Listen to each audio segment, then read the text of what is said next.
Başladı sanırım. Ben de yavaştan başlayayım. Merhaba değerli katılımcılarımız. Ben Meryem Dündar, İbni Haldun Üniversitesi'nde Hukuk Fakültesi öğrencisiyim. Bugün Uygur Akademisi Vakfı ve Uygur Haber Ortaklığı'nda 9 Aralık Uygur Soykırım Günü münasebetiyle bu yayını yapıyoruz. Öncelikle konuklarımızı sizlere takdim etmek istiyorum. Yeniden Refah Partisi Dış İlişkiler Başkanı ve Genel Başkan Yardımcısı İstanbul Milletvekili Sayın Doğan Bekin. Nasılsınız Doğan Bey? Çok teşekkürler efendim. Programın hayırlara vesile olmasını Cenab-ı Allah'tan temenni ediyoruz. İnşallah. Gelecek Partisi Muğla Milletvekili Doçent Doktor Sayın Selçuk Özdağ. Nasılsınız? İyi misiniz sizler de? Çok teşekkür ederim Meryem Hanım. Böyle güzel bir program, anlamlı bir günde yaptığınız için sizlere teşekkür ediyorum. Konuşmacılara da selamlarımı ve saygılarımı arz ediyorum. Teşekkür ederiz. Ankara Yıldırım Beyazıt Üniversitesi Tıp Fakültesinden Doçent Doktor Nimetcan Mehmet Orhun. Kendisi aynı zamanda Uygur Akademisi Vakfı'nda yönetim kurulu üyesi. Nasılsınız? İyi misiniz? İyiyim, sağ ol. Teşekkür ederim. Siz nasılsınız? Ben de iyiyim. Çok teşekkür ederim. Yavaştan başlayalım bizler de. Bildiğiniz üzere 2021'de Londra'da kurulan Uygur Mahkemesi tarafından 9 Aralık günü Uygur Soykırım Günü olarak ilan edildi. Bugün yani bu ilan Doğu Türkistan'da olanları tüm dünyaya duyurmak adına önemli bir adım gerçekten. Elbette soykırım dinine, milletine veya o topluluğun herhangi başka bir özelliğine bakmadan karşı çıkmamız gereken bir şey. Ancak Doğu Türkistan biz Türk milletinin de dini ve milli bağlarını göz önünde bulundurmamız gereken bir mesele. Yani bu kesinlikle partiler üstü, siyaset üstü insani bir mesele. Ancak siyasilerimizin, milletvekillerimizin bu konudaki duyarlılıkları da bizleri temsil ettiğiniz için bizim için oldukça önemli. Ben mikrofonu size bırakacağım şimdi. İlk soruyu Nimetcan Bey'e yöneltmek istiyorum. Şu an Doğu Türkistan'da yaşanan zulüm ve bugünün Uygur Soykırım Günü ilan edilme sebebinden bizlere bahsedebilir misiniz acaba? Merhabalar. Hepinizi saygı ve sevgiyle selamlıyorum. Ben konuşmana başlamadan önce bugüne kadar Doğu Türkistan halkının için karşı mücadelede şehit olan tüm şehitlerimize Allah'tan rahmet diliyorum. Yani hepiniz biliyorsunuz 2020 ve 2021 yılı arasında Londra'da kurulmuş olan Uygur Mahkemesi devam etti ve 9 Aralık'ta bağımsız Uygur Mahkemesi kararını vermiş oldu ve 9 Aralık günü biz resmi olarak Uygur Soykırımı Günü olarak ilan ettik. Tabii ki bu mahkemeden önceki bazen ayrıntılı kısaca bahsetmek istiyorum. Mahkemeye başvurmadan önce hepiniz biliyorsunuz birçok olayla, birçok şeyle yaşandı. Olanın hepsi yani soykırım olarak tanımlıyor ve Doğu Türkistan'da yapılan işkenceler, Doğu Türkistan'da yapılan insan hakları karşı şeylerin hepsi tabi insan soykırım tanıma baktığınız zaman bir uyuyor. Doğu Türkistan'da neler oluyor dediğiniz zaman bugüne kadar Birleşmiş Milletler'in raporu göre 1 milyonda 3 milyon civarında insanların Çin'deki eğitim merkez adı altında kamplara soktuğu ve hapisler birçok insanların hapiste olduğunu ve birçok insanların hapiste olduğu için çocuklarınki ayrı bir kampta olduğunu hepimiz biliyoruz. Fakat bugüne kadar sesimizi duyan birçok ülke olsa bile ama harekete geçen ülkeler çok az sayıda. Bizi bu çok üzüyor. Ve gidince durum Doğu Türkistan'da kötü gidiyor. Diller yasaklanmış vaziyette. Dini ibadethaneler, camiler tamamen yok edilmiş vaziyette. Avustralya Stratejik Politika Enstitüsü'nün raporu göre yani %65 civarında tüm camilerindeki Çin hükümet tarafından yıktığıyla ilgili uydu belgelerle raporda var. Aynı anda Doğu Türkistan'ın ana dili olan Uygur Türkçesinin tamamen yasaklanmış vaziyette. Yani insanların kimliği ve dini özgürlük tamamen yasaklandı. Yani baktığınız zaman bu durum gidince kötü gidiyor ve Çin gidince soykırımı hızlandırıyor. Biz burada hepimiz bunu dile getirmek, aynı anda en önemli olan bunlar için ne yapabilmek için konuşuyoruz. İnşallah bugünkü bu toplantımız azıcık olsa da hayırlı işler için vesile olmasını umut ediyorum. Teşekkür ediyorum. Bizler de teşekkür ederiz. Ben Sayın Selçuk Hocam'ın da acelesi olduğu için ilk soruyu ona sormak istiyorum. Sizler bu konuda Türkiye'nin ve Türk dünyasından gelen tepkiler hakkında ne düşünüyorsunuz? Yani ne durumda? Memnun musunuz? Bundan daha iyiye gidebilir mi? Evet. Şimdi hem Türkiye'nin hem de Türk dünyasının tepkilerinin çok cılız olduğunu görüyoruz maalesef. Bu bir noktada hem Türkiye'nin hem de Türk dünyasının, hatta İslam dünyasının bir ayıbı. Bugün Doğu Türkistan bizim için anlamlı bir yer. Öncelikle insan oldukları için buralarla ilgilenmemiz gerekiyor gibi gözüküyor.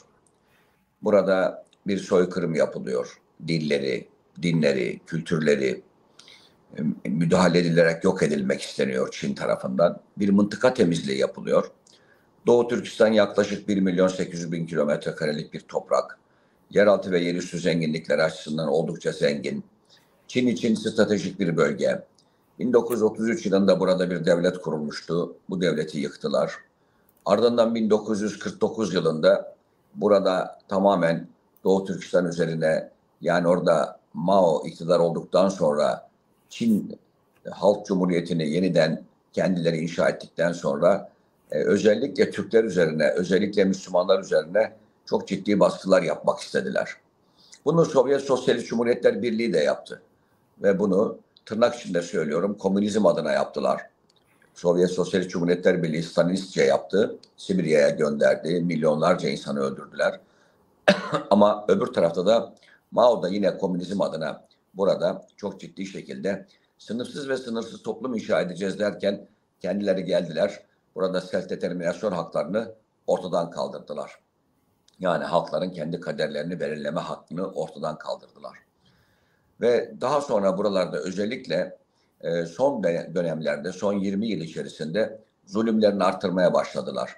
Buradaki camileri yok etmek, buraların dünyayla bağlarını koparmak, dünyadaki insan hakları örgütlerini oraya sokmamak, Türkiye'den gidecek olan siyasetçileri veyahut da insan hakları teşkilatlarını, hukukçuları Doğu Türkistan'da buluşturmak istemiyorlar.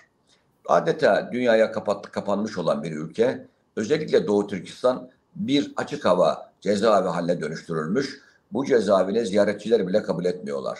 Ya burada neler oluyor? Neler olması gerekir? Ama bunları dünyanın bilmesini istemiyorlar. Kamplar, bunların kültürlerini, dillerini, bayramlarını yasaklamalar. Bunlar üzerine bina ediyorlar. Peki burayla ilgili Batı dünyası ilgileniyor diyorlar. İlgileniyor Batı dünyası. Biz öncelikle biraz önce söyledim. İnsan hakları noktasında ilgilenmemiz gerekiyor dedim ama ondan daha öncesi var. Çünkü burası bizim ata yurdumuz. Bizim ata yurdumuz. Doğu Türkistan, Türkistan daha doğrusu. Buranın adını daha önce Türkistan olarak değerlendirirken Stalin iktidar olduktan sonra buradaki adları değiştirdi. Ne yaptı burayı? Bir tarafta Azerbaycan, Kazakistan, Kırgızistan, Özbekistan, Türkmenistan şeklinde böldü. Alfabelerini değiştirdi ve bugün iletişim dili olarak neredeyse bütün Türk dünyası hemen hemen bu bölgelerde Rusça ile haberleşiyorlar. Bir diğer tarafta ise kendi dillerini, alfabelerini değiştirdiler. Bir diğer tarafta ise bu soykırıma karşı sesini yükselten Batı dünyası var. Peki Batı dünyası ne söylüyorlar? Çin büyüyor, Çin gelişiyor. Ondan dolayı Batı dünyası da bu konuyu istismar ediyor. Peki diyelim ki argüman böyle. Bu argümanı çürütmenin yolu ne? Bu argümanı çürütmenin yolu Çin'in kapılarını açarak dünyadaki tüm insan hakları aktivistlerine, insan hakları teşkilatlarına, örgütlerine, siyasi partilere, derneklere ve vakıflara kapıları açmak. Asla böyle bir şey yoktur. Biz Doğu Türkistan'da Uygur Türklerine, Kazaklara, Kırgız Türklerine karşı herhangi bir soykırım yapmıyoruz. Bir Çinli anayasamız nedeniyle hangi haklardan faydalanıyorsa Aynı haklardan da burada yaşayan, Doğu Türkistan'da yaşayan tüm halklar faydalanıyor demesi gerekir. Peki diyorlar mı bunu? Demiyorlar. Ve bu istismarlar karşısında, öyle diyordu, tırnak içinde söylüyorum, herhangi bir çabaları var mı? Yok. Onlar şunu yapmak istiyorlar. Biz güçlüyüz. Afrika'da güçleniriz. Orta Doğu'da güçleniriz. Balkanlarda Rusya ile işbirliği pakt yaparız. Ama burada kesinlikle herkesi Çinli yapacağız. Ve de biz bu bölgelerde asla bir Müslümana, bir Türk'e müsaade etmeyeceğiz veya Çinli olmak istemeyen herhangi bir etnisliğe müsaade etmeyeceğiz ifadesini kullanıyorlar. Batı dünyasının bu sözde güya tırnak içinde söylüyorum istismarlarını ortadan kaldırmanın yolu bu. Gelelim Türk dünyasına. Türk dünyası da Türkiye. Zaten Türk dünyası yeni özgürlüğüne kavuştu. Yani Türk dünyası derken Doğu Türkistan haricindeki bölgeleri kastediyorum. Azerbaycan'dan ta ki Kırgızistan'a kadar. Bunlar 91 yılında Sovyet Sosyalist Cumhuriyetler Birliği'nin yıkılması, komünizmin yıkılması, Glasnost Perestroika'dan sonra bu bölgede kendileri ayakta durmaya çalışıyorlar. Yani 70 yıllık bir kültür asimilasyonundan sonra bir noktada hatta orada da soykırımlar yapıldı. Orada entegrasyon yoktu, orada asimilasyon vardı. Buna karşı kendi kültürlerini yaşatan insanlardı orada. Tırnak içinde söylüyorum. Alexander Bendixen çok önemli bir Fransız aydınıdır. Ama aynı zamanda da Fransa için çalışan bir ajandır kendisi. Bu Rusya'da komünizm geldiği zaman Fransa merak eder. Acaba bu Türkler de komünist olacaklar mı tırnak içinde? Bu Sovyet Sosyalist Cumhuriyetler Birliği'nde meydana gelen rejime tabi olacaklar mı diyerek bunu görevlendirirler. Bu bütün Türk dünyasını gezer, Türkistan'ı gezer. Uzun bir tren yolculuğu yaparken bir kompartımanda bir vatandaşla konuşmak ister. Vatandaş yarım saat boyunca onun sorularına cevap vermez. Tam yarım saat soru sorar ona. Lenin iyidir, komünizm iyidir, Sovyet Sosyalist Birliği'ndeki rejim iyidir diyerek yarım saat sonra bu yaşlı döner. Bir şeyler sormuştunuz. Yarım saattir benimle konuşmak istiyorsunuz. İyi de der, niye cevap vermedin? Namaz kılıyordum der. Namaz mı kılıyordunuz? İbadet ediyordum diye cevap verir. Yatsı namazını kılıyordum diye trende. Ve ardından da sorularını sıralar bu yaşlı Türkiye. Der ki nasıl görüyorsunuz? Lenin iyidir, komünizm iyidir, sınıfsız toplum iyidir, sınırsız toplum iyidir diyerek o durur bir soru sorar bu sefer Alexander Bendixen'e Fransa'da. Der ki koyunlarla inekler ne yerler? Aynı şeyi yerler, ot yerler, saman yerler, arpa yerler. Peki koyunlar affedersiniz pisliklerini yaparken pıt pıt küçük küçük yaparlar da koyunlar niye pat pat yaparlar aynı şeyi yediklerine göre der. Cevap veremez. Ve der ki bakın tırnak içinde söylüyorum siz bundan bile anlamıyorsunuz. Kalkmışsınız bize Allah'ın yokluğunu, Allah'ın olmadığını, Hazreti Muhammed'in peygamber olmadığını veyahut da Lenin'in rejiminin doğru olduğunu söylüyorsunuz. Alexander Bendixen Fransa'ya rapor yazar. Bu Türkler asla bu rejime tabi olmazlar. Müslümanlıklarını ve Türklerini yaşatırlar. Bir günde mutlaka hedeflerine ulaşırlar diyerek.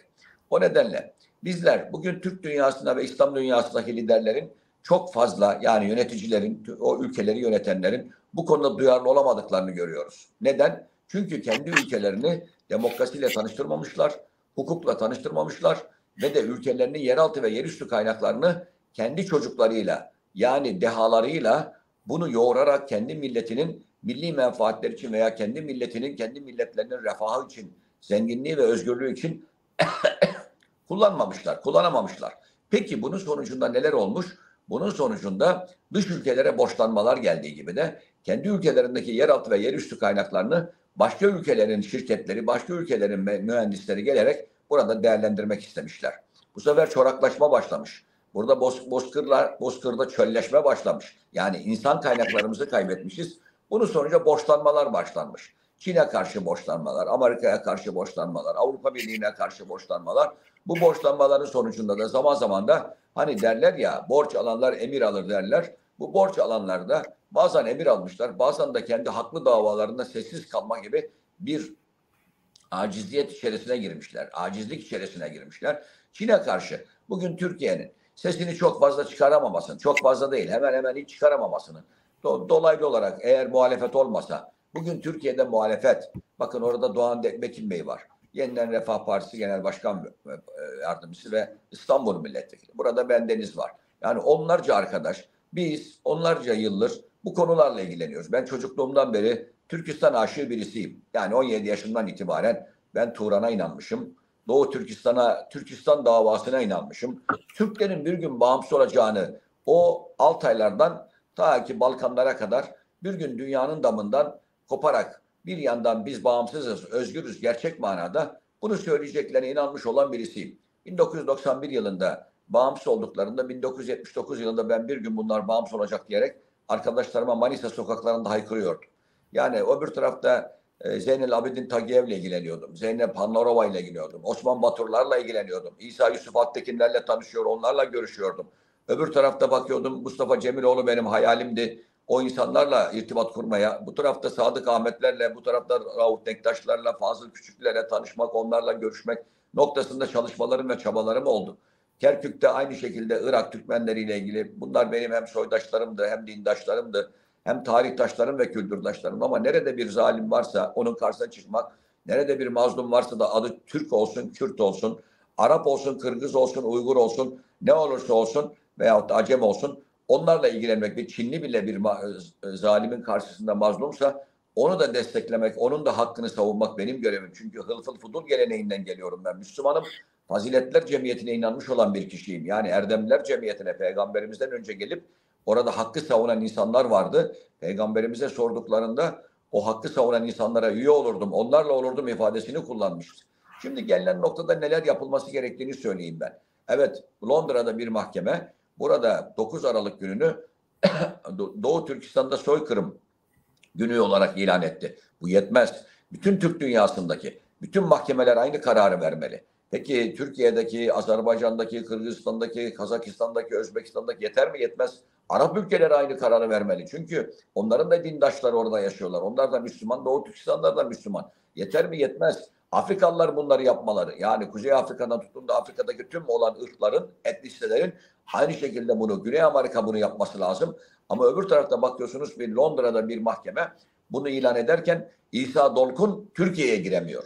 Yani bir yanda soykırım var, bir diğer yanda mahkemesi kalkmış, kırmızı bülteni kalkmış. İsa Dolkun'u Türkiye'ye alamıyor. Bakın bir daha söyleyeceğim. Eğer bizler Türkiye'de muhalefet partileri olmasaydı, sizler olmasaydınız, sizler dünyanın her yerinde Doğu Türkistan'da yaşananları anlatmak için vakıflar ve dernekler kurmamış olsaydınız, platformlar kurmamış olsaydınız, STK'lar kurmasaydınız, Batı dünyasındaki bulunan STK'lara, Batı dünyasındaki aktivistlere, Batı dünyasındaki sanatçılara, Batı dünyasındaki bütün Batı ve Doğu dünyası birlikte ta ki Japonya, onu da oradan da kısaca bahsetmek isterim. Buradaki insanlara yaşanan dramları, trajedileri, bu anlatmamış, soykırımlar anlatmamış olsaydınız, sanatçısından futbolcusuna, sporcusundan siyasetçisine, siyasetçiden aktivistine, aktivistinden yazarına kadar o zaman bu konular dünyanın gündeminde olmazdı. Çok büyük mesafeler kat ediyorsunuz. Sizleri tebrik ediyorum. Bu konuya emek veren, Dorkun İsa'dan başlayarak Amerika Birleşik Devletleri'nden Bahreyn'e, Bahreyn'den Türk dünyasına, Türk dünyasından Arap dünyasına, Arap dünyasından dünyanın her yerinde, Batı ülkelerinde biz varız. Doğu Türkistan'da Uygurlar yaşıyorlar. Bunlar da insandır. Bu insanlar dillerini kaybetmek istemiyorlar. Dinleriyle, kültürleriyle, bayramlarıyla yaşamak istiyorlar.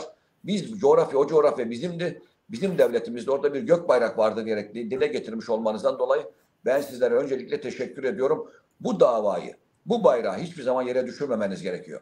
Biliyorsunuz Azerbaycan'ın ilk Cumhurbaşkanı Resulzade, Mehmet Emir Resulzade Azerbaycan'da ilk devletini kurduğunda daha sonra Ruslar bunu yıktıklarında yani Sovyet Sosyalist Cumhuriyetler Birliği bir kez yükselen bayrak bir daha inmez dedi. 1991 yılında da bu bayrak tekrar yeniden dalgalandı. 70 sene sonra tekrar yeniden dalgalandı. Ben Doğu Türkistan'da yine aynı şekilde bu bayrağın bir gün dalgalanacağını, insan hakları bayrağının, hukukun üstünlüğü bayrağının bir diğer yandan zenginliğin, özgürlüğün, adaletin Çinlilerle beraber o bölgede, Çinliler de o bölgede gelsinler, ticaretlerini yapsınlar, birlikte yaşasınlar. Doğu Türkistan'ın erdemini görsünler, tarihini görsünler. Zaten biliyorlar. Ama Çin'le bizim kavgamız uzun yıllardır devam ediyor. O nedenle bir yandan Batı dünyası bu noktada da duyarlı. Evet, teşekkür ediyoruz. Bir diğer yandan da sizlere düşen görevler var. Daha fazla vakıflar, daha fazla dernekler kurmak ve birliğinizi sağlamak. Çünkü Anadolu'da Hacı Bektaş'a ait bir söz vardır. Hacı Bektaş Anadolu'yu kuranlardandır. Yani tekrar yeniden Selçuklu yıkıldıktan sonra Anadolu coğrafyasında bir Osmanlı devletini, bir Türk devletini yeniden kuran insanların başında gelmektedir. Bir olmak, iri olmak ve diri olmak. Bir olun, iri olun ve diri olun diyor. Ben buradan bütün Doğu Türkistanlılara, yani Uygur Türklerine, Kazak Türklerine, Kırgız Türklerine, Doğu Türkistan davasını savunan herkese bir olun, İri olun, diri olun diyorum. Kültürünüzü yaşatın. Çocuklarınıza mutlaka dilinizi, tarihinizi, halk oyunlarınızı, manilerinizi, tatyanlarınızı bunları öğretin. Destanlarınızı öğretin. Tarihinizden kopmasın. Bir millet tarihiyle, kültürüyle ve de aynı zamanda kendisini yaşatmak istediği hukukuyla ayakta durur. Kültürünüz, tarihiniz ve hukukunuz olacak. Yani kültürünüz yok, tarihiniz olmaz zaten. Diyelim ki kültür ve tarihiniz var ama o kültür ve tarih bir hukuk doğurmamışsa, o çünkü Fransızların çok değerli bir bilim adamı var. Şu an Sorbonne'da kürsü sahibidir. Muhammed Ali Rizgani diyerek Gannouchi gibi birisidir. Onun söylemiş olduğu bir cümleyle devam edeyim. Yani dünyada hukuk dinden önce gelir. Hukuk dinden önce gelir. Dinsiz topluluklar vardır ama hukuksuz topluluklar olmaz. Hukukun olmadığı topluluk olmak bile olmaz. Orada adeta bir kaos yaşanmış olur. Bir diğer taraftan da Türkiye'ye düşen görevler vardır. Türkiye'de eğer muhalefet bugün bu kadar aktif olmasaydı, bu Doğu Türkistan meselesini kamuoyuna taşımamış olsaydı, yani buradaki zulümleri, asimilasyonları, buradaki işkenceleri, hapishaneleri, kampları, buradaki çok ciddi dramları ve trajedileri bugün Türkiye'deki yönetici iktidarlar, ben ülkemi kötülemiyorum burada. İktidarla ilgili söylüyorum. Devletim benim devletim. Türkiye Cumhuriyeti Devleti benim aziz devletim. Çünkü benim Amentü ve devlet Türkiye Cumhuriyeti Devleti gibi iki tane vazgeçilmezim var.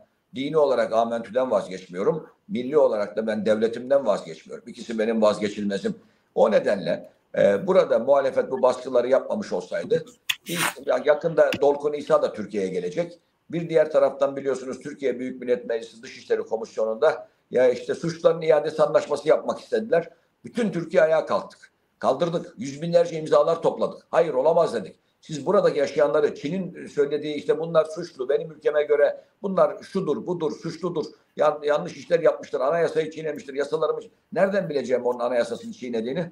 Çin bugün dünyaya açılmış demokratik bir ülke değil ki. Çin bir yandan kapitalizmi zirvede taşıyor, işçi emek sömürüsünü yapıyor. Bir diğer yandan da komünizmi yaşatıyor. Yani bir rejim olarak komünist, uygulama olarak burada insanları sömürerek güya kapitalistçe ikisinin dengesinde bütün 1 milyar 400 milyonluk nüfusu bir yandan sömürüyor, bir yandan kendi zenginlerini yaratıyor ama öbür taraftan da komünizm adı altında, tırnak içinde söylüyorum, bir baskı rejimiyle oradaki yaşayan başka etnisitelere, başka dillere, başka kültürlere, başka dinlere yaşama hakkı tanımak istemiyor.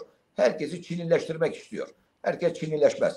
Herkes dilinde serbest olacak. O nedenle bugün bir an muhalefet daha da aktif olabilmeli. Çok fazla sözlerimi de fazla uzatmak istemiyorum. Yani oradaki konuşmacılarıma, Doğan Bekim Bey'e hem de Nimet Can Bey'e saygısızlık yapmak istemem. Çünkü vaktim de oldukça kısıtlı. Şunu söylemek isterim ki bizler mücadelemizi doğru zeminlerde yaparsak, yani hukuki zeminlerde, meşru zeminlerde, hukuki zeminlerde yaparsak başarılı oluruz. Doğan Bey'le beraber biz bir Japonya seyahatimiz var, Tokyo seyahatimiz var. Burada Japon hükümetinin İnsan Hakları İnceleme Komisyonu, yani Japon Parlamentosu'nun İnsan Hakları İnceleme Komitesi Başkanlığı'nın daveti üzerine biz Japonya'ya gittik. Yani Türkiye'den Yeniden Refah Partisi'nden Doğan Bekim Bey, İYİ Parti'den Ay Yüce Türkeş Taş hanımefendi ve de Naci Cinisli beyefendi olmak üzere bendeniz Selçuk Özdağ olarak beraberce Türkiye'den gittik. Diğer partilerden davetler oldu ama onlar katılmadılar. Gönül isterdi ki hükümet kanadından da birilerinin katılması gerekirdi. Yani Adalet ve Kalkınma Partisi'nden birisinin, Milliyetçi Hareket Partisi'nden birisinin katılması gerekiyordu. Madem ki oradakiler Türk ve işte kendi soydaşımız, buradaki hem iki partinin de ilgili. Madem ki onlar Müslüman, iki partinin de ilgilenmesi gerekiyordu. Onlar geleceğiz dediler. Son dakikada gelmediler. Bizler katıldık. Dünyanın her yerinden yaklaşık 200'e yakın akademisyen ve siyasetçiler, milletvekilleri, senatörler katıldılar. Japon hükümetine de teşekkür ediyoruz. Japon parlamentosuna. Çünkü Japonya dünyada dış ticaret fazlalığı olan nadir ülkelerden bir tanesi. Oldukça da söz sahibi. G7 ülkelerden bir tanesi. 7 ülkeden bir tanesi. Yani zengin ülkelerden bir tanesi. Öyle bir ülkenin böyle bir konuyu kendi parlamentosuna gündeme getirmiş olması dünyada yeni bir milat diye söylüyorum. Yani direnişler, Doğu Türkistan'daki direnişler bir milattır, doğrudur. Bir noktada çoban ateşidir. Ama Japonya'nın bugün yapmış olduğu çok doğru bir hamleydi. Buradan bütün dünyadan hemen hemen böyle güçlü ülkelerde bu tür etkinlikleri yapmak lazım. 2 yıl önce de Doğu Türkistan Uygur Vakfı'nın 7. kongresine katılmıştık. Çekya Cumhuriyeti'nde Prag'da. Prag Belediye Başkanı bütün belediye başkanlığını gök bayrakla süslemişti geceleyin, onunla aydınlatmıştı. Paris Belediye Başkanı'na da teşekkür ediyorum. Gönül ister ki Türk dünyasındaki devletler, Türk dünyasındaki Türkiye başta olmak üzere, Arap dünyasındaki, İslam dünyasındaki Arap devletleri, bir diğer Afrikalı devletler, güçlü devletler, Cezayir'inden Fas'ına, Fas'ından Tunus'una, Tunus'undan Mısır'ına kadar, buralarda da bir Doğu Türkistan konuşulsun. Bir yandan Batı dünyasıyla beraber hareket edilsin, bir diğer yandan da Çin'e de şu mesaj verilsin: biz seninle düşman değiliz, biz seninle görüşmek istemiyoruz ama Doğu Türkistan'dan çık, Doğu Türkistan'daki kirli emellerinden vazgeç, Doğu Türkistan özerktir, anayasana göre hareket et, kendi dillerinde, kendi dinlerinde yaşamak istiyorlar. Burada bir Çinli hangi haklardan faydalanıyorsa Doğu Türkistan'da yaşayanlar da, yaklaşık buradaki 40 milyon kişi de aynı haklardan faydalansın. Asimilasyondan, öldürmelerden, hapishanelerden vazgeç. Burada özellikle irtibatları kopmuş, dünyanın her yerinde bulunan Uygur Türkleri akrabalarını göremiyorlar. O gün ben parlamentoda işte Japonya'da konuştuktan sonra Doğan Bekim Bey'le beraber Türkiye parlamentosunda da ilk defa bir şey yaptık. İki ayrı parti, Gelecek Partisi'nin ve de aynı zamanda Yeniden Refah Partisi iki milletvekili beraber basın toplantısı yaptık. Ve bu basın toplantısını da dünyanın her yerindeki Uygur Türklerinin izlemesini rica ediyorum, istirham ediyorum. Bir diğer yandan ben grup önerisi verdim. Ve bu grup önerisinde, grup başkanı olduğum için, bu grup önerisinde bütün milletvekilleri geldiler ve konuştular orada. Doğu Türkistan'da neler oluyor diyerek. Basın toplantılarımızdan sonra grup önerilerimizden sonra videolar çekildi. Bunlar tekrar Türkiye'nin gündemine düşürüldü ve parlamentoda da aynı şekilde soru önergeleri verdim ben. Soru önergesi verdim. Hala cevap verebilmiş değiller. Dorkun İsa ile ilgili yerimden konuştum. Dorkun İsa kırmızı bültenle aranmıyor artık. Dorkun İsa mahkeme karar verdi. Türkiye'ye girebilir dedi. Ama mahkeme bu kararı vermesine ama Dışişleri Bakanlığı öbür taraftan başka bir mahkeme, başka bir dava açtı. O davadan sonra Dorkun İsa hala Türkiye'ye giremiyor. Sayın Devlet Bahçeli'nin söylemiş olduğu Rabia Kader Türkiye'ye gelmelidir sözü çok önemlidir. Dorkun İsa ile beraber Türkiye'ye gelmeliler. Türkiye'yi yöneten hükümet kapıları açmalı. Çin'le ilişkileri devam etmeli. Ticariyle anlaşmalar yapsın. Ticaret yapalım. Win and win. Ama öbür tarafta Doğu Türkistan'da yaşayan insan hakları dramını, trajedisini görmemesinden gelmek insan olmamak demektir. Müslüman olmamak demektir. Nurettin Topçu'nun sözüyle bitirmek isterim. Nurettin Topçu Sorbon'da doktorasını birincilikle yapmış olan bir Türktü. Türkiye Cumhuriyeti Devleti'nin vatandaşıydı.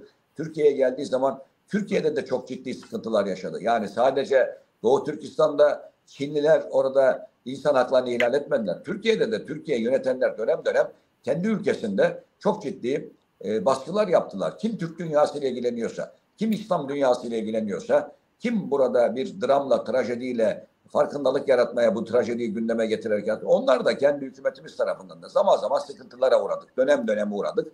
Bunları yaşadık.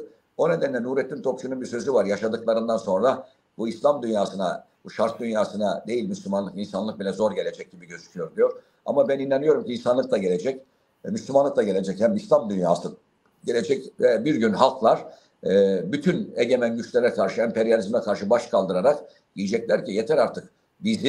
Bizden birileri yönetir. Bizi köleler yönetmez.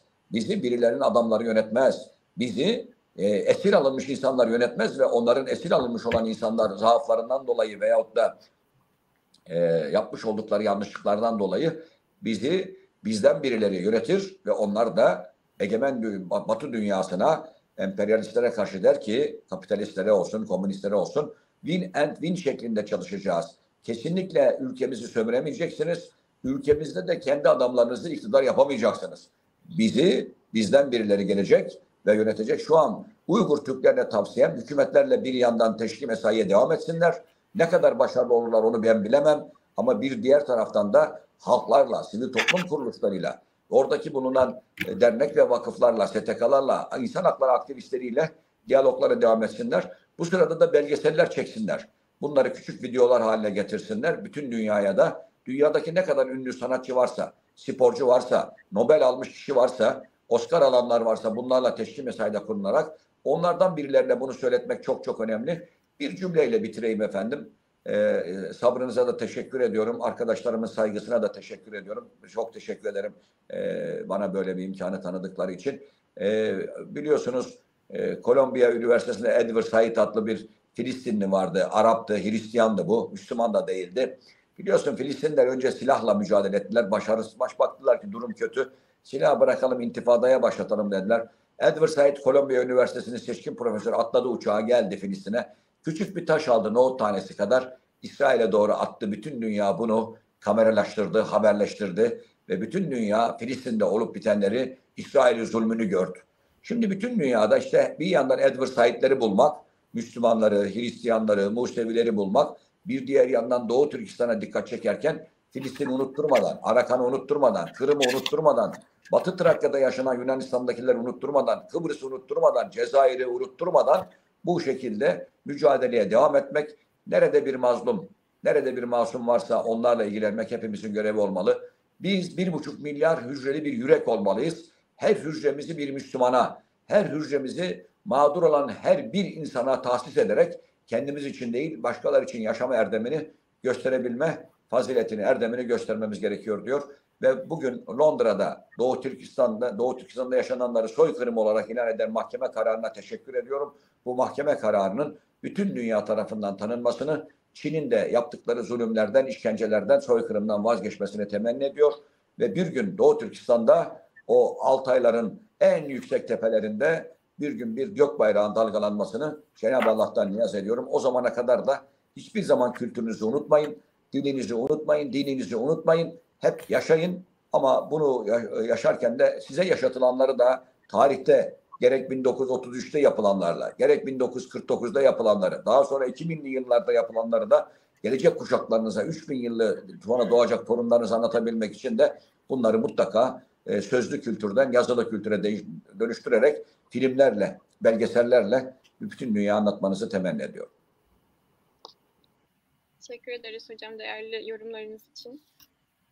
Bana müsaade edecek misiniz yoksa ben arkadaşlarımı biraz dinleyeyim ondan sonra mı, ne diyorsunuz efendim? Ben yola çıkacağım. Doğan Bekir Bey ve... Buyurun efendim, müsaade sizin. Çok teşekkür ediyorum. Çok Nimetcan Bey, sevgili hocam, sizden de izin istiyorum efendim. Meryem Hanım çok teşekkür ediyorum. Başarılı bir hukukçu olacaksınız ve aynı zamanda başarılı bir aktivist olacaksınız inşallah. Teşekkür ediyorum. Teşekkürler. Saygılar sunuyorum efendim. Doğan Bekir hocam, size de aynı soruyu yani daha farklı bir şekilde sormak istiyorum. İslam dünyasının bu konudaki tepkileri ve Batı dünyasından gelen tepkileri karşılaştırabilir misiniz? Mesela Pakistan'dan bir ulema heyeti gönderilmişti Doğu Türkistan'a Çin kontrolünde. Onlar daha sonrasında ÇKP'ye yanlısı açıklamalar yaptı. Bunları nasıl değerlendirirsiniz? İslam dünyasından nasıl ses çıkmalı?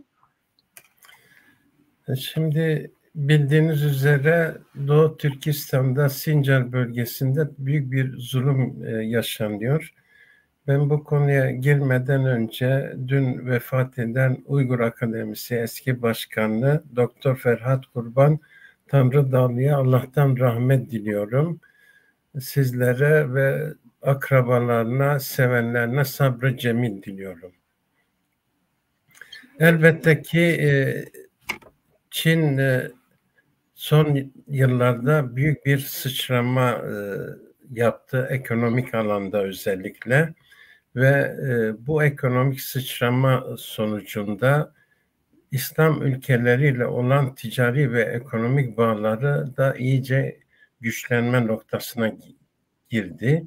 Sadece Pakistan, İran, Türkiye açısından değil, bugün Çin Afrika'ya kadar uzanmış vaziyettedir ticari ve ekonomik bakımdan ve ne yazık ki birçok Avrasya'da özellikle yer alan birçok Müslüman ülke Çin'in birçok konudaki haksızlıklarını görmelerine rağmen kendi ekonomik çıkarlarını bu işkence, saldırı ve insan hakları ihlallerinin önüne koyaraktan bunlara göz yummakta ve sessiz kalmaktadır. Bu da kabul edilebilecek bir durum değildir. Bundan ayrı olarak özellikle yani buna Türkiye'yi son dönemdeki Türkiye'deki iktidarların tutumu da benzerlik göstermektedir. Burada özellikle de şunu ifade etmek istiyorum. Demin kıymetli Selçuk vekilimizin de ifade ettiği gibi Sincar Uygur bölgesi yaklaşık Türkiye yüz ölçümünün 2,5 katına yakın bir alanı kaplamakta ve Çin'in hem kuşak yol projesi açısından olsun, enerji açısından olsun, jeostratejik bakımından en önemli bölgesini oluşturmaktadır. Ve Çin bu nedenlerden dolayı bu bölge kendisini İslam coğrafyasıyla birleştiren bir bölge olması hesabıyla buranın kontrolünü eline alaraktan enerji üretimi ve Çin'in enerji tüketimini de göz önüne alarak, çünkü çok büyük bir ekonomiye sahip Çin ve özellikle dışarıdan bağlantıları var borularla, özellikle Rusya'dan, diğer ülkelerden ve hepsi bu bölge üzerinden geçmektedir. Ayrıca ham madde ihtiyacı çok üst düzeydedir Çin'in üretim yapabilmesi için. Ham madde bakımından da zengin bir coğrafyada yer alması burada Çin'in daha çok zulüm ortaya koymasına neden olmakta ve buranın demografik yapısını son yıllarda değiştirebilmek adına Han Çinlilerini buraya göçe teşvik etmesi de son derece tehlikeli bir yaklaşım olsa gerekir. Biz tabii Türkiye Büyük Millet Meclisi'nde orada zulüm altında olan Doğu Türkistanlı Uygur kardeşlerimizin seslerini dile getirmek için elimizden geleni yapıyoruz. Hakkını vermek gerekirse Gelecek Partisi Grup Başkanı olan Selçuk Özdağ Beyefendi de gerçekten büyük bir özveriyle basın toplantılarıyla olsun, meclis kürsüsünden olsun ve soru önergeleriyle olsun, bazı teklifleriyle olsun tüm dikkatlerin buraya toplanması konusunda büyük bir emek harcadığını ben bizzat müşahit oluyorum.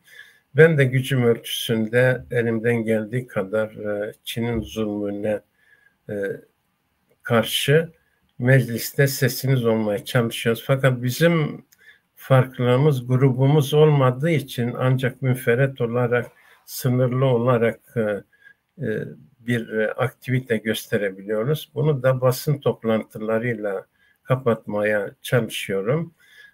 En son Çin'in baskıları ve Çin'deki İslam dininin Çinlileştirilme projesini de dile getirdim ve Türkiye'de de bu büyük bir ses getirdi. Demin Selçuk Bey'in de ifade buyurdukları gibi Uygur bölgesinde çok önemli tarihi camiler yok edildi, yıkıldı. Bazıları taç kapıları yıkıldı ve burada kültürel bir soykırım da söz konusu. Tarihinden, kültüründen, dininden ve etnisitesinden mahrum bırakılmaları için ve yeni bir insan tipi ortaya koyabilmek için büyük bir mücadele örneği ortaya koymakta ve son yıllarda 2016'dan itibaren bu bölgelerde kurdukları yeniden eğitim adı altında konsantrasyon kamplarıyla gerçekten bu yüzyıla yakışmayan uygulamalarla insanlığa karşı büyük bir suç ortaya koymaktadırlar ve burada beyin yıkama yoluyla kendilerini deyim yerindeyse Çinleştirmeye çalışmaktadırlar. Bugün orada yaşayan Müslümanları, Uygur Türklerini ve diğer etnisiteleri Müslümanları hepsini terörist ve potansiyel terörist olarak görmektedirler. Ve bunun sonucu olarak da bunların kültürlerini, dinini ortadan kaldırabilmek amacıyla bütün bu adımları atma yoluna gidiyorlar. 3'ten fazla çocuk doğurma bahanesiyle tüm buradaki kardeşlerimizi kontrol altına almaya çalışıyorlar ve Çinli ailelerle tanıştırma bahanesiyle ve onların toplumuna eklemleme bahanesiyle zorunlu olarak Han Çinleriyle bunları bir araya getirmek ne derece doğru? Tabii bunun da irdelenmesi gerekiyor. Bu arada son yıllarda kurulmuş olan çeşitli dernek ve vakıfların da büyük faydaları olduğunu ortaya koyuyoruz. En az bireysellikten çıkarak burada bir toplumsal olarak da sesinizin duyurulması bakımından önemli aktiviteler ortaya konulmaktadır. Son olarak da biz Japonya'ya yaptığımız seyahatte ve orada Çin zulmünü çeşitli ülkelerden gelen insanlarla birlikte paylaşmamız son derece faydalı olduğu düşüncesini taşıyoruz. Burada ne yazık ki Çin'de zaten demokrasiden söz etmek mümkün değildir.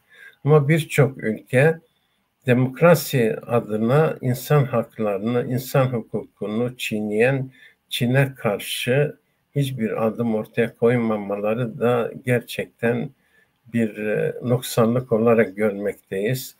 Burada demin de ifade ettiğim gibi birçok ülke artık Çin'in ekonomik ve ticari açısından boyunduruğu altında bulunmaktadır. Ve Çin elindeki imkanları da zorlayarak bu ülkelerle ticari anlaşmalar yaparak borçlandırma yoluna giderek ne yazık ki avucu içerisine almakta ve onların sessiz politika uygulamalarına da neden olmaktadır. Bunu artık Çin bir nevi başarmış durumdadır ve İslam coğrafyasını sessizliğe gömmüş vaziyettedir.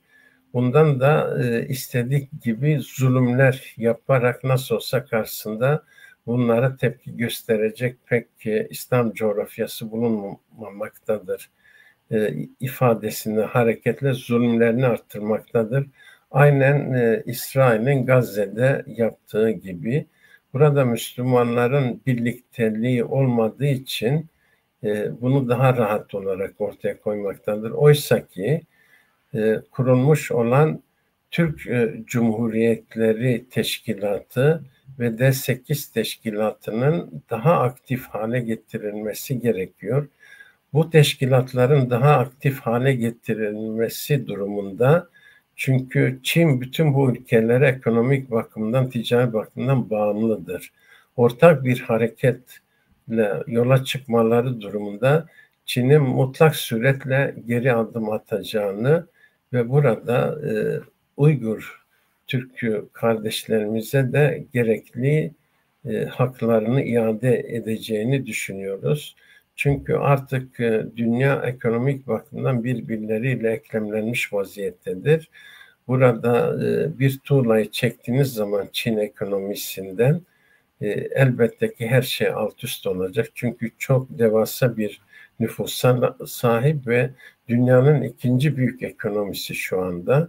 Bunu da büyük oranda Müslüman ülkelere bağlıdır. Çünkü en büyük ihracatı bu ülkelere yapmaktadır. Ucuz emekle elde ettiği ürünleri satmaktadır. Burada ucuz emekle ürettiği ürünlerin birçoğunda da ne yazık ki zulme uğrayan Uygur Türk'ü kardeşlerimizin de burada istihdam edilmesini de göz ardı etmememiz gerekiyor. Biz inancımız gereği her zaman için buradaki Türk kardeşlerimizin yanında olacağımızı ve mazlumun sesi olacağımızı ifade etmek istiyoruz. Bu konuda da büyük bir gayret içerisinde olacağız. Biz tabii politikamız gereği birkaç genel hususu da ifade etmek istiyorum. Çünkü bugün bir mahkemenin aldığı karar üzerine konuşuyoruz.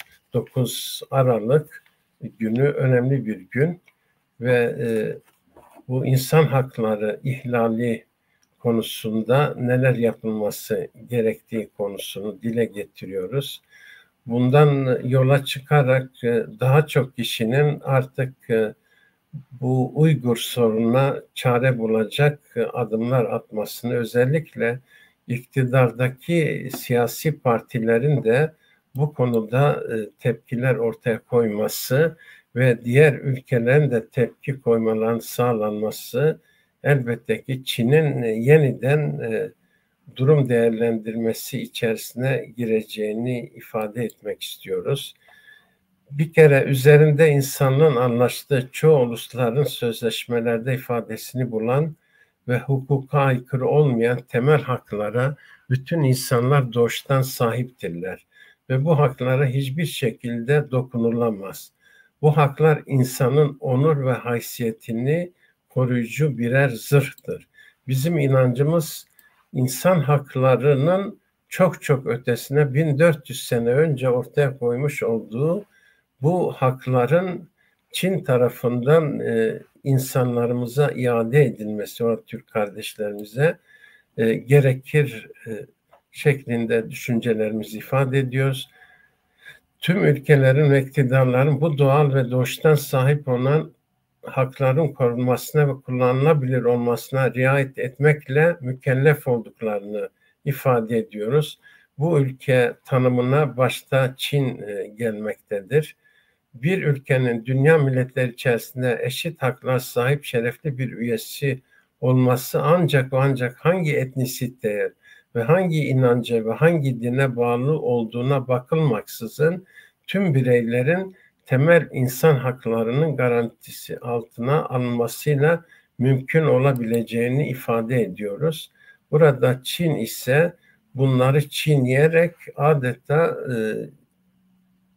kültürleri yok etmeye, inançları yok etmeye ve herkesi orada yapay olarak zihnen Çinlileştirme projesine girdiğini görüyoruz. Bunun da sakıncalı çok yönlerinin olduğunu ve ileride büyük bir uç vereceğini de ifade etmek istiyoruz. İnsan hakları konusunda milletimizin ve tarihinin kabul ettiği tabii hukukun ortak değerlerinin ve insan hakları ortak değerlerinin belirttiği ve evrensel insan hakları bildirgesi Avrupa İnsan Hakları beyannamesindeki hususları uygun görmesi gerekiyor Çin'in. Bugün maalesef Çin'de insan haklarını gerçek manada garanti altına alan uygulamaların olduğunu söylemek asla mümkün değildir. Özellikle 2016 yılından itibaren yapılan uygulamalar, oluşturulan konsantrasyon kamplarındaki şiddet politikaları artık endişe verici düzeylere gelmiş olduğunu müşahede etmek mümkündür. Demin ifade edildiği gibi Avustralya'dan bunların uydurla tespit edilmesi artık Çin'in inkarcı politikalarını da saf dışı edecek düzeyde olduğunu ifade ediyoruz. Burada Çin'in sınırları içerisinde yaşayan herkes, ırkı, rengi, cinsiyeti, dili, dini, mezhebi, siyasi görüşü, sosyal statüsü veya herhangi bir özelliğini gözetmeden tüm insan hakları ve özgürlüklerin garanti altına alınması konusunda diğer ülkelerin duyarlılık göstermesi ve bu konuda Çin hükümetini sıkıştırıcı politikalar ortaya koymaları artık vaktinin geldiğini ve geçmekte olduğunu ifade etmek istiyoruz. Yaşama, özgür olma ve kişi güvenliği her bireyin hakkıdır. Devletin en temel görevlerinden birisi de kişinin güvenliğini sağlamaktır. Herkes yaşama, maddi ve manevi varlığını koruma, sürdürme ve geliştirme hakkına sahiptir. Oysa ki burada bütün bunlara Çin'in müdahale ettiğini görmek mümkündür ve bunun ortadan kaldırılması için de burada Birleşmiş Milletler nezdinde başta olmak üzere birçok alanda çok önemli görevler ifa etmemiz gerektiğini ifade etmek istiyoruz. Hiç kimseye zalimane, gayri insani ve haysiyet kırıcı ceza verilemez. İşkence yapılamaz. Bu tip muameleler hiç kimseye uygulanamaz. işkence ve kötü muamele en büyük insanlık suçudur.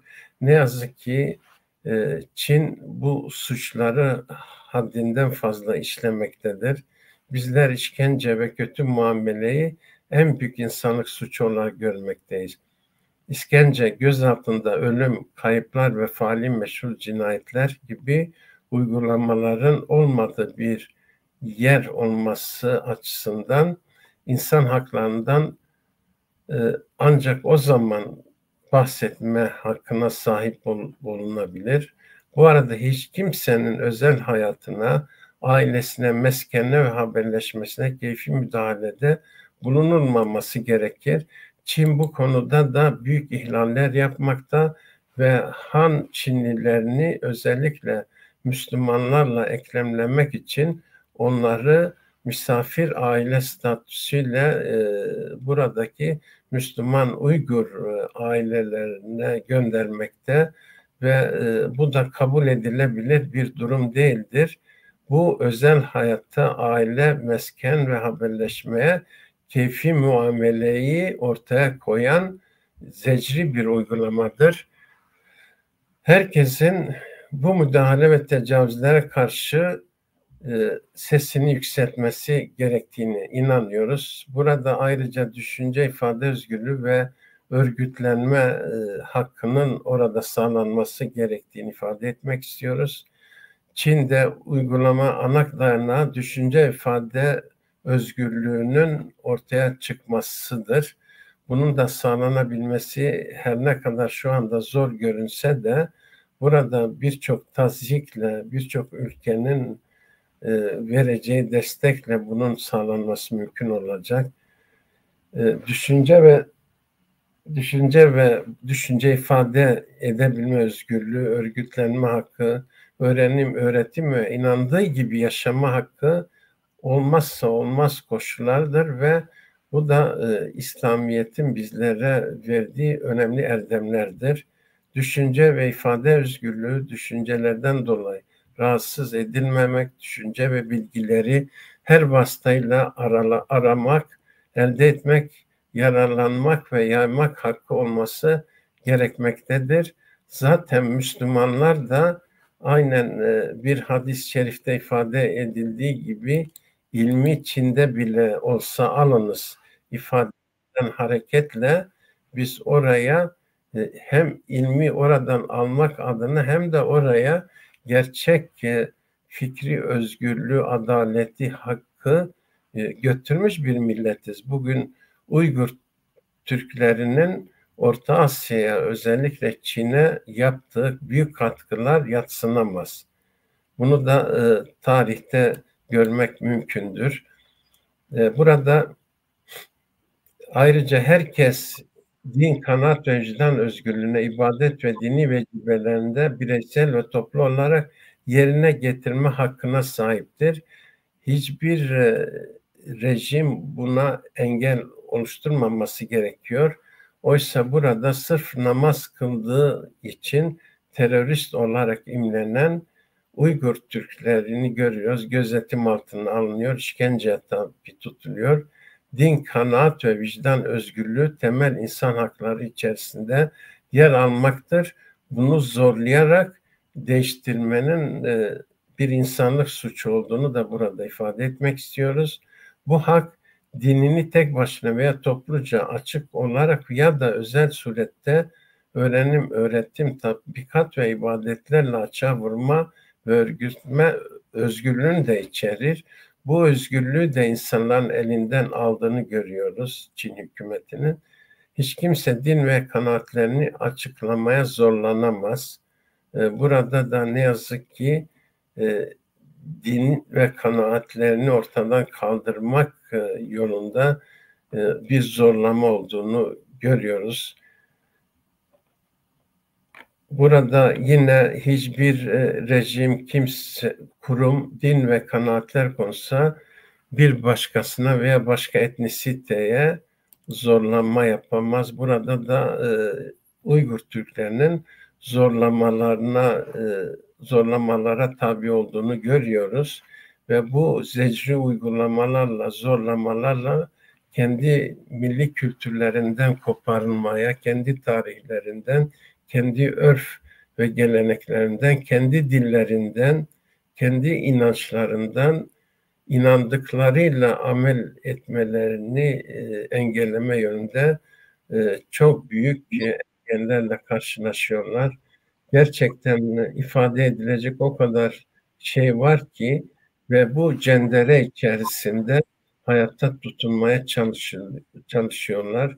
Burada biz elbette ki rahat olarak başımızı yastığa koyup uyumamamız gerekiyor ve bu kardeşlerimizin dertleriyle dertlenmemiz gerektiğini ifade etmek istiyoruz.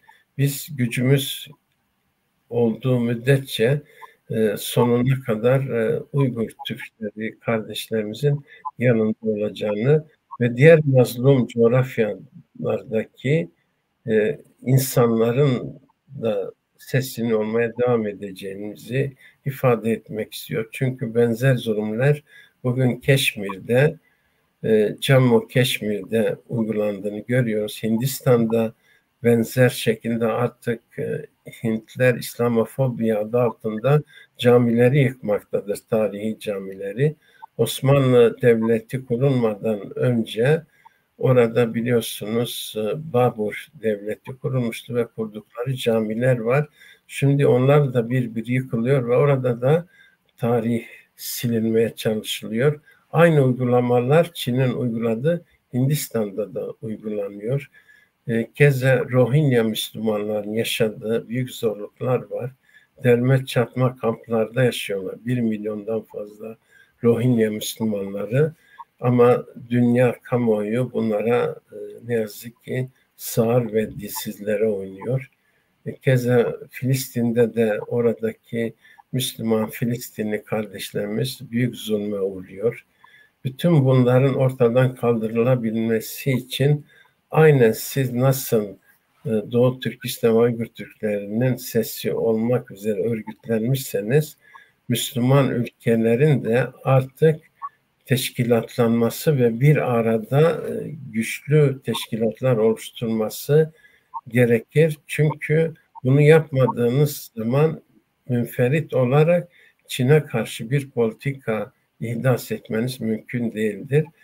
Dünyada artık Türkiye'nin öncülüğü yapacağı ve dünya yönetişiminde söz sahibi olacak olan 2 milyonun üzerinde bir nüfusa sahibiz. Bunların bir araya getirecek bir akıl ancak buna daha köklü, kalıcı ve yerinde bir çözüm getirebilir. Çünkü ekonomik ambargolar uygulandığı zaman Çin'le ticaret kesildiği zaman Çin ister istemez bu konuda geri adım atacak ve oradaki Müslüman kardeşlerimizin haklarını iade etmek durumunda kalacaktır. Bu konuda yaptığınız kıymetli hizmetlerin takdir edildiğini ifade etmek istiyorum. Bu konularda önemli günlerde daha halkımızın, kamuoyunun dikkatini çekecek aktiviteler içerisinde olmanızı bekliyoruz. Biz her zaman için sizlere destek olmak için varız. Her ne kadar mecliste bir parmak sayısı kadar olsak bile biz inanın sesinizi en gür seda olarak dile getiriyoruz ve yankılanıyor meclis duvarlarında. Bu meclis duvarlarıyla da sınırlı kalmıyor. Bunlar tabii bütün Türkiye dalga dalga yayılıyor. Diğer ülkelere de yayılıyor. Biz üzerimize düşeni her zaman yapacağımızı ifade eder. Bu programı yapmanızdan dolayı da sizleri en kalbi duygularla tebrik ettiğimi ifade etmek istiyorum. Teşekkür ederiz hocam. Hem kıymetli yorumlarınız için hem de bu konuda farkındalık oluşturmak için çabalarınız için de aynı Teşekkür zamanda. ediyoruz efendim. Sağ olun. Bu doğrultuda siz politikalardan bahsettiniz, Çin'in politikalarından. Nimetcan hocama da benzer bir soru sormak istiyorum. Çin'in bu baskı politikalarının giderek arttığını görüyoruz zaten. Ama iletişim kopukluğu da büyük bir mesele.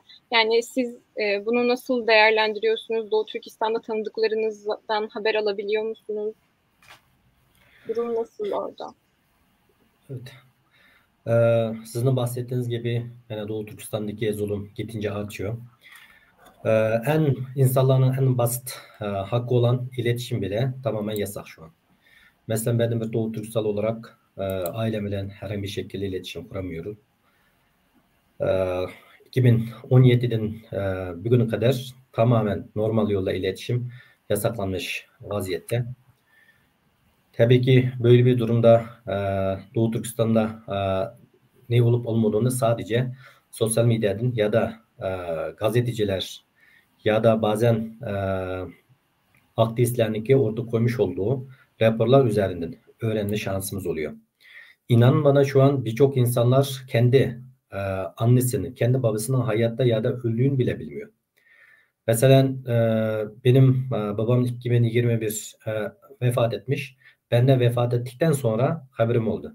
Ama hala hangi tarihte vefat ettiğini bilmiyorum. Şu an benim gibi birçok insanlar var. Doğu Türkistanlılar. Hatta birçok kardeşlerimiz annesinin, babasının vefat ettikten sonra 3 yıl ya ki 2 yıl sonra haberi olabildi. Yani böyle bir durumda 2023. yılda yaşıyoruz şu an. Herhangi bir kişiye söylesiniz bile inanmıyor ve akıl almıyor. Tabii ki Çin kendisini çok büyük, güçlü ülke olarak tanıtıyor. Aslında güçlü ülke böyle yapmaz. Çünkü güçlü ülkeler asla soykırım yapmaz. Çin burada onu gösteriyor ki aslında korkak bir devlet. Çünkü yurt dışındaki kendi akrabaları bile kurmak istediği en basit olan iletişim bile izni vermiyor. Daha önce milletvekillerimiz de bahsetti. Hatta heyetlerin ki Doğu Türkistan'ı ziyaret etmemiz için de izin vermiyor. Tabii ki adında yani tırnak içinde birçok heyetle gitmiş oldu. Sadece onlar Çin'deki propagandası yaptığı bir heyet olduğunu hepimiz biliyoruz. Fakat Türkiye'den de haberimiz var. Birçok heyetin gitmesini bekliyoruz. Fakat kaç yıldır yani 3 yıl 4 yıl oldu. Belki sayın milletvekilimiz daha iyi bilir. Hala Çin tarafından onay çıkmadı. Milletvekilleri ya da bir ekipten Türkiye'den Doğu Türkistan gidip orada ne olup olmadığını değerlendirmek açısından. Yani vaziyet gerçekten çok ciddi. Oradaki insanlar nasıl yaşıyor, ne yapıyor? Biz kendimiz orada doğup büyüdük için biz az çok tahmin edebiliyoruz. Ama tahminimiz gerçek durum tahminimizin kaç daha kötü olduğunu bile biliyoruz. Çünkü o kamplardan çıkmış olan insanlar biliyorsunuz şu an bu Londra'daki bağımsız mahkemede şahitlik ettiler ve dünyanın çeşitli yerlerde şahitlik veriyor. Onların anladıkları göre tabii ki orada yapılan şeyler insanı aklanmayan şeyler. Yani bunlar da bunları hepimiz biliyoruz. Dünya da artık biliyor. Birçok şeyler belgelenmiş halette ama buna rağmen ne yazık ki dünyada çok sessiz halde seyirci olarak kalıyor. Yani şöyle söyleyeyim hatta çocuklar ailesinden kopartılıyor ve yatılı okullara yatırıyor. Çünkü çocuklarını küçükten beynini yıkmak istiyor ve tamamen asmiliğini oradan başlamak istiyor. Milyondan fazla insanlar zaten kamplarda. Orada beyin yıkımı devam ediyor. Topluma önder olabilecek insanlarımız, aydınlar, bilim insanları, sanatçılar, yazarlar, iş insanları birçokları zaten öldürüldü. Ve birçok insanlar zaten öldürülmesi bile çok hasta şekilde aile teslim edildi ve teslim edildikten sonra uzun sürmeden onlar da öldü. Yani vaziyet bu şekilde. Yani yurt dışında yaşamış olan herhangi bir Doğu Türkistanlılar her zaman tehdit altında. Çünkü burada bir şey yaptığınız zaman ailenizin tehdit ediyor, işkence ediyor ve sizin bu yurt dışında susmanızı istiyor. Ama bu artık mümkün olmayan bir şey. Çünkü orada sizin canınızın kanınızda olan insanlar nefes bile alınmazken yurt dışında siz rahat, huzurlu bir şekilde yaşamanız mümkün değil. Tabii ki hepimiz Müslümanız. Elhamdülillah hepimizin kefenimiz yanımızda. Yani eninde sonunda biz hepimiz ölüyoruz. Ama hayat iken gururlu yaşama herkesinki hakkı. Dolayısıyla Çin'deki bir anda bu soykırımını durdurması, insanlara gerekli tüm haklarının verilmesini tabii ki biz her zaman talep ediyoruz. Burada şöyle bir şey var.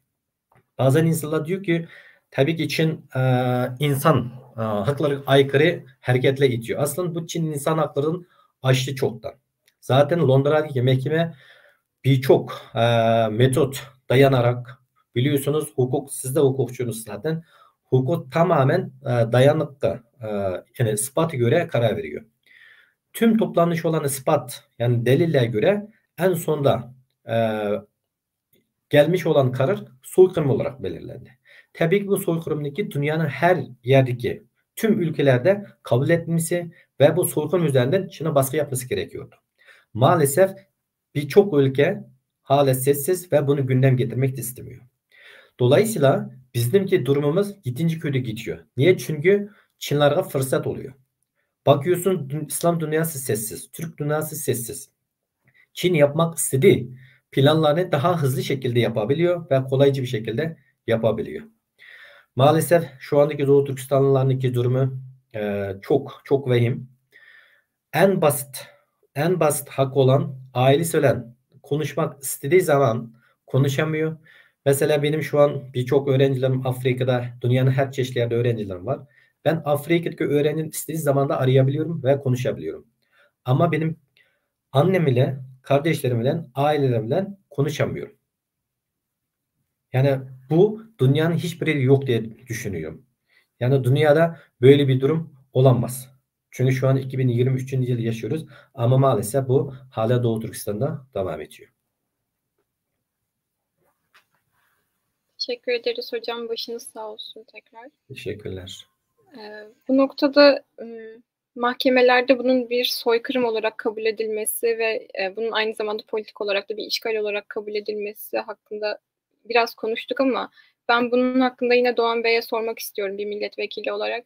Yani biz bunun hem politik açıdan bir işgal olarak kabul edilmesi hem de mahkemelerde soykırım olarak kabul edilmesini nasıl sağlayabiliriz?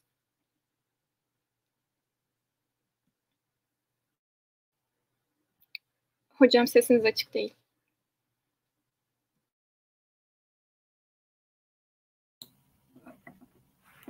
Evet. Elbette ki hukuk bağlamında bunun ortaya konulabilmesi gerekiyor. Uluslararası tabii kuruluşlar var bu konularla ilgili karar verebilecek. Sadece müferriden Türkiye'nin karar alıp ihdas etmesi, bunu uygulaması mümkün değildir. Uluslararası kuruluşlar var, uluslararası hukuku oluşturan mahkemeler var. Bunların harekete geçirilmesi gerekir ve bir an önce bu konuda kararlar ortaya konması lazım. Bu İkinci Dünya Savaşı'ndan sonra Yalta'da oluşturulmuş olan bir sistem var ne yazık ki. Bu sakat bir sistemdir. Nedir bu sistem? Şu anda Birleşmiş Milletler oluşturan bütün ülkeler oturup Uygur Türkleri lehinde bir karar alsa hiçbir hükmü yok. Çünkü 5 ülke ancak oturup bir karar verirse, 5'i de anlaşırsa ancak geçerli olabiliyor.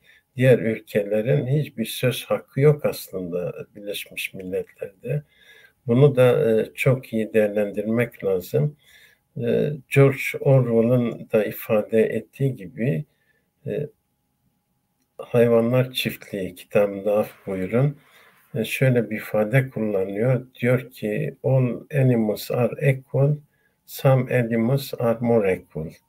Yani diyor ki bütün hayvanlar, o çiftlikteki hayvanlar hepsi eşittir ama bu çiftlikte bazı hayvanlar daha eşittir. Şu anda Çin de bunlardan birisidir. Çin, Amerika, Rusya, Fransa, İngiltere, Birleşmiş Milletler Güvenlik Konseyi'ni oluşturuyor ve hiçbir Müslüman ülke de burada temsil edilmiyor. Bunlardan bir karar geldiği zaman bazı ülkeler bu politikaları destekliyor ama Birleşmiş Milletler Güvenlik Konseyi'ne geldiği zaman Zulmü yapan Çin orada temsil ediliyor. Bu nasıl bir hukuk ortaya koyacak? Elbette ki bunu reddedecektir ve genellikle de böyle oluyor. Orada sağlıklı bir karar almak mümkün değildir. Artık yavaş yavaş ben dış politikayla ilgilendiğim için takip ediyorum. Mesela Afrika zirvesinde Afrika ülkeleri artık seslerini yükseltiyorlar. Diyorlar ki Afrika kıtası koskoca bir kıta fakat bir tane Birleşmiş Milletler Güvenlik Konseyi'nde temsilcimiz yok. Oradaki 5 ülke kendi adımıza haklı veya haksız kararlar iddiası ediyor. Artık bizim de orada temsil edilmemiz gerekiyor. Bu yeniden Birleşmiş Milletler şekillenmesi açısından oradaki sessiz ve hiçbir karar almada yetkisi olmayan tüm ülkelerin kararlılık ortaya koyması gerek. Bunu sağladıkları vakit zaten Çin'in elindeki argüman da ortadan kalkacak ve burada bu tür haksızlıkların önüne set çekmek mümkün olacaktır. Bu konularda da parlamentoların özellikle Türkiye'nin öncelik etmesi gerekiyor. Sadece söylemle değil, eylemlere de geçmemiz gerekiyor bu konularla ilgili. Türkiye bugün 57 Müslüman ülkesine nüfus edebilecek bir güce sahiptir. En azından bunların dillendirilmesi gerekiyor. Artık yavaş yavaş da dünya o tarafa doğru evriliyor. Bu adımların atılması lazım. Mesela bakınız İsrail hükümeti hakkında birçok karar alınıyor, hiç uygulanmıyor. Onu o kararlar uygulanmaya zorlayacak bir güç de ortada yok. Yani ister istemez şekli olarak kararlar alınıyor, telin ediliyor, haksızlığı ortaya konuluyor ama ona bu uygulamayı yapacak olan hiçbir kurum ve kuruluş cesaret edip şey yapamıyor. Çünkü onların arkasında da farklı bir şekilde ülkeler yer almaktadır. Artık dünya dilim dilim bölünmüş vaziyettedir ve bazı ülkeleri destekliyor, birlikte hareket ediyorlar ve bu da zulmün daha da çoğalmasına neden olmaktadır. Ne yazık ki Çin'i dolaylı olarak da destek verenler rejimlerdir. İslam coğrafyasındaki rejimlerdir. Ama halk buna karşı. Bugün 2 milyon Müslüman arasında anket yapmaya kalktığınız zaman %90'ın üzerinde Çin'in oradaki Müslüman Uygur halkına zulüm yaptığını ortaya koyacaktır. Doğru mu değil mi? Ama bir avuç yöneten kişi ne yazık ki o güçleri, ekonomik güçleri, diğer koltuk sevdası güçleri ellerinden gelmesine diye her türlü hukuksuzluğa, haksızlığa göz yummakta ve bunun sonucu olarak bunların elini daha da güçlendirmektedir Çin hükümetinin. Daha büyük zulümler yapmasına yönelmektedir. Temennimiz artık yavaş yavaş insanların şuurlanmasıdır ve bu konuda yaptırım gücünü daha da çoğaltacak kararları almamızda büyük fayda var. İşte daha çok bu konularda duyarlı ve hassas milletvekillerinin de mecliste temsil edilmesi gerektiğini de ifade etmek istiyorum. Teşekkür ederiz hocam. Biz teşekkür ederiz. Sizin eklemek istediğiniz bir şey var mı bu noktada? Teşekkür ediyorum. Evet, Sayın Bakanım çok güzel ifade etti. Şu an hareket geçme zamanı. Çünkü yıllardır, yani 2017'den itibaren biz anlatmaya çalışıyoruz. Tabii ki bundan daha önceki olaylar da var. Fakat şu an bizim sesimiz olan sayın milletvekillerimiz gibi milletvekillerimize öncelikle teşekkür etmek istiyorum. Fakat milletvekilimizin sayısı çok az sayıda Büyük Millet Meclisi'nde bizim tercümanımız olan, bizim sesimiz olan Aslında Doğu Türkistan meselesi yani siyaset üstü bir mesele. Dolayısıyla herhangi bir siyasetteki arasında tartışılacak bir konu da değil. Aslında bu bir insan suçu. Bu soykırım olan bir durumda tüm siyasetçiler aslında rahat bir şekilde dile getirilmesi gerekiyor.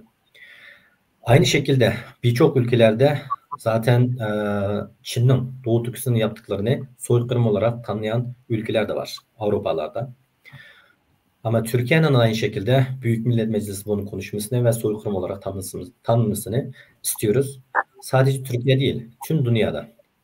Özellikle İslam dünyası ve Türk dünyası da bunu öncelik olarak tanınmasını ve bir anda hareket etmesini istiyoruz. Bir de siz de biliyorsunuz şu an maalesef Filistin'de savaş devam ediyor. Binlerce insan hayatını kaybetti. Ne yazık ki şu an bir aydan fazla zamanda savaş halen devam ediyor. Maalesef birçok insan hala ölüyor. Tüm İslam dünyası bu suç üzerinde bir hareket geçmiyor. Sadece sözde kındığını, onun çok kötü insan hakları ya da ciddi bir suç olduğunu dile getiriyor. Ama maalesef bu konuşmakla olmadığını hepimiz gördük. Doğu Türkistan meselesi de aynı. Ama bazen şeyler yapılabiliyor, yapılabiliyor. Mesela Filistin Savaşı'ndan sonra birçok STK'lar, insan hakları araştırma merkezleri, bir de milletvekilleri, partiler hareket geçerek İsrail mallarını ya da ürünlerini boykota çağırdı ve gerçekten bu işe yaradı. Yani aynı şekilde Çin'e karşı yapılabilir. Yani Çin'de üretici bir ülke, birçok şeylerini üretiyor, satıyor ve Çin'in üreten bir ülke olduğu için bunu satmak için pazara ihtiyacı var. Bu pazarın çoğuları zaten İslam dünyası. Yani buna karşı hareket geçerse, boykot yaparsa ben ona inanıyorum. Kesinlikle bununki sonucu gözükecek. Fakat bugünkü dünyada İslam dünyası, Türk dünyası üzerinde çok sessiz kaldığı için Çin de bunu fırsat buluyor ve soykırımını gittince hızlandırıyor. Benim en sonunda söylemek istediğim tüm siyasetçilerini, liderlerini ve kendisini insan diyen insanların ki kendi görevini yerine getirmesini çağırıyorum. Çünkü biz burada konuşuruz. Maalesef Doğu Türkistan'da binlerce insan ölüyor ve Doğu Türkistan'da topluma önderlik edebilecek insanlarımızın çoğularını kaybediyoruz. Teşekkür ederiz hocam.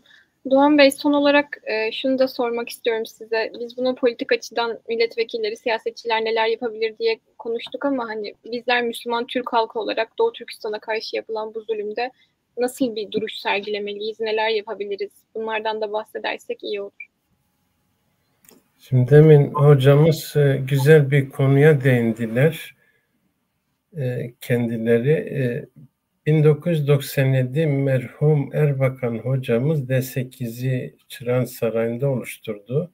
Nüfusu 60 milyonun üzerinde olan ülkeler ve o zaman istatistik bilgilere baktığımız zaman Çin'in ekonomisi bu 8 ülkenin çok gerisindeydi. Ve bu ülkeler birbirleriyle dayanışma içerisinde ekonomik bakımdan daha da güçlenmesi gerekirken atıl bırakıldı. Atıl bırakılınca 2011'e doğru Çin ekonomisi bunların düzeyine ulaştı. Şu anda da dünyanın ikinci büyük ekonomisi oldu. Eğer D8 devam etmiş olsaydı zaten D60'a evrilecekti. Yani bugün Orta Asya'daki Türk Cumhuriyetleri dahil hepsini içine alacaktı ve bu durum karşısında Çin'in burada uygulanacak olan ticari yaptırımlarla geri adım atacağını çok rahat ifade etmek gerekiyor. Bugün Çin'in ekonomisine baktığınız zaman sadece bir Müslüman ülke Endonezya oraya ham madde sağlamazsa, Çin'e böyle bir karar alsa, inan Çin ekonomisi felç geçirecek. Çünkü ham madde sıkıntısı yaşıyor ve çoğunu da bunu Müslüman ülkelerden sağlıyor. Bugün petrol ve türevlerini Körfez ülkelerinden alıyor. diğer şekillerde Amerika Birleşik Devletleri ile baş edemediği için denizlerde, okyanuslarda bu sefer çeşitli limanları kiralıyor. Bir kısmını da Müslüman ülkelerden kiralıyor. Gwadar Limanı gibi Pakistan'daki 40-50 yıllığına kiralıyor. Yani bazı tedbirler alınırsa, çünkü deniz ulaşımı da Müslüman ülkelerinin elinde. Malakka Boğazı'na bakın, Endonezya ile Malezya arasında dünyanın en büyük seyir-sefer boğazı. Keza Çanakkale ve Boğazlar, bizim Marmara, bizim Türkiye'de, Süveyş Kanalı, Bab-el-Mendeb, Körfez. Yani geçiş noktalarının hepsine Müslümanlar hakim ve ne yazık ki oradaki zulme de sessiz kalıyorlar. İşte bu neden oluyor? Aralarında birlik olamadığı için. Bugün Avrupalılar 30 yıl birbirleriyle savaştılar. Mezhep savaşları yaşandı. Şu aynı Avrupalılar şu anda Avrupa Birliği altında artık sınırlar kalkmış vaziyette, vizeler kalkmış vaziyette ve daha çok bir gelişme ortaya koyabiliyorlar.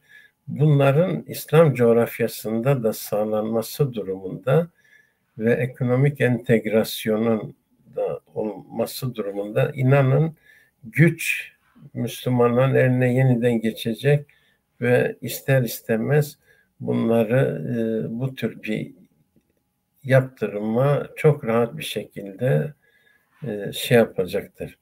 Sultan Abdülhamit Han rahmetli döneminde Fransa baskıcı tutum uyguluyor Almanya'nın bir şehrine, sınıra yakın ve gelip Osmanlı'dan yardım istiyorlar Almanlar o dönem.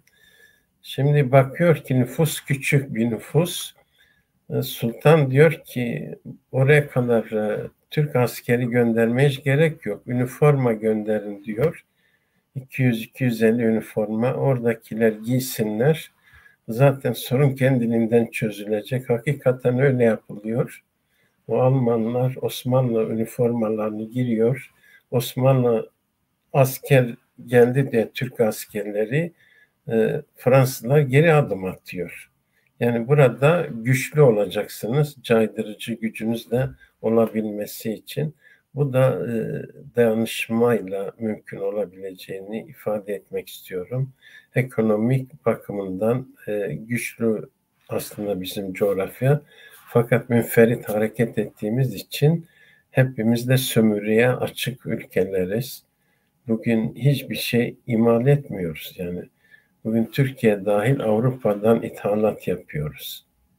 Bugün İstanbul'a gidin bakın, her tarafta kaç tane Türk arabası görebilirsiniz. Hepsi ithal. Ama biz güçlerimizi birleştirip bu imalatları kendimiz yaparsak potansiyelimiz var. İnan kendiliğinden zaten çözülecek bunlar. Onlar çözüm teklifleriyle bize gelecekler. Bunları sağlamak inşallah mümkün olacaktır. Ve bir an önce de tüm siyasilerin daha samimi bir şekilde bu zulme karşı adım atması gerekiyor. Çifte standart uygulamaması gerekir.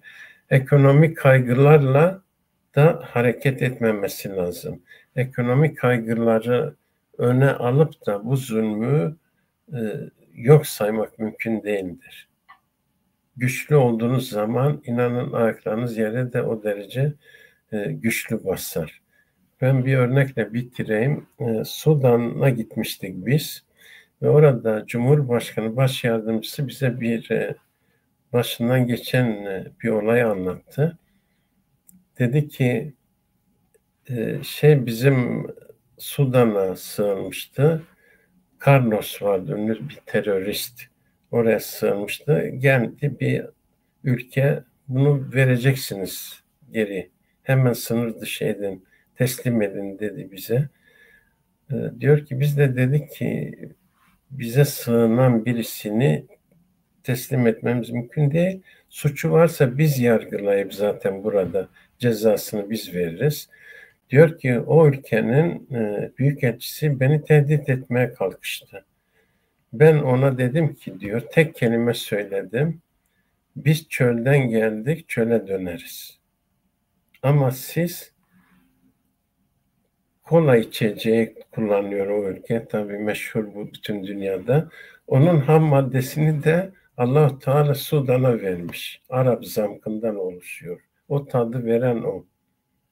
Diyor biz de kendisine dedim ki biz de size tek bir kalem ambargo uygulayacağız. Arap zamkı ihraç etmeyeceğiz. Diyor bunu söylediğim zaman büyükelçi izin istedi. Yetkililerle görüşüp ertesi gün geleceğini söyledi. Diyor ki ertesi gün geldiği zaman o hiddet dolu büyükelçi yerine nezaket dolu bir büyükelçi karşıma geçti. Efendimle konuşmaya başladı ve bu şekilde bir çözüm için ricalarda bulunmaya başladı. Bakın bir Arap zamkının nasıl hizaya getirdiğini ifade etmek istiyoruz. Keza bizim elimizde ham madde bakımından büyük güç vardır. Ve Çin de dize gelir bu şekilde. Yani yeter ki samimi olalım. Çok teşekkürler efendim. Bizler de teşekkür ederiz. Doğu Türkistanlıların başta olmak üzere diğer bütün mazlumların da mecliste sesi olmaya çalıştığımız için de teşekkür ederiz. Nimetcan Hocam, eklemek istediğiniz bir şey var mı? Yok, sağ ol, teşekkürler. Teşekkür ederiz. O zaman yayını kapatabiliriz diye düşünüyorum. Çok teşekkür ederiz tekrar vaktinizi ayırıp bizimle bu yayına katıldığınız için. Biz teşekkür ediyoruz. İyi günler diliyorum. Allah'a emanet olun.